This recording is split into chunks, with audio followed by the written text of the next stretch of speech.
It is June 21, paper 1 to question number 10. And the statement is a nitrogen molecule traveling at speed 320 in a vacuum collides with a stationary nitrogen molecule Q.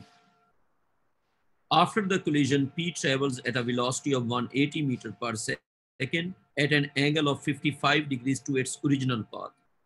Q travels in a direction at an angle of 34 degrees to its initial path. Everything is shown, and assume that there are no external forces. Why they are telling this? So that we should know the momentum is conserved, acting on the molecules. What is the magnitude of V, velocity V of Q after the collision? Now, basically, we can solve this question either by equating the horizontal momentums or by equating the vertical momentums. No, there is a nitrogen molecule and it collides with a nitrogen and other nitrogen molecule. So if both of them are nitrogen molecules, we can take their masses to be m since they are equal. Okay, if we solve the question using the vertical components, it will go with the vertical component of this momentum will be 180 m is the momentum, and this component will be 180 m cos of 55, and this will be 180 m sine of 55, and here it would be mv.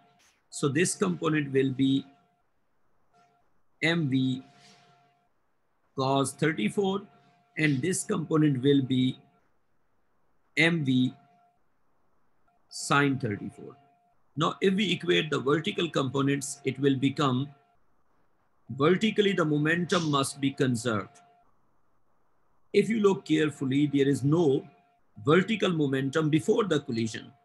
So, if there is no vertical momentum before the collision, then initial vertical momentum is 0, and the final vertical momentum will be upwards is positive and downwards is negative. So it will become 180 m sine of 55 and minus mv sine of 34. So it will become 180 m sine 55 is equal to plus mv sine 34. Now, m can be cancelled with the m, and what will remain? It will become 180 sine 55 divided by sine 34. This will be v basically. Now, if we calculate it, it will become 180 sine 55, and this divided by sine 34. So the answer will be 263. So 263 in two significant figures will become 263 in two significant figures will become 260. So D should be the answer. So students, for this question, D is the answer. However, you can also solve this question by equating the horizontal momentums. It's your choice.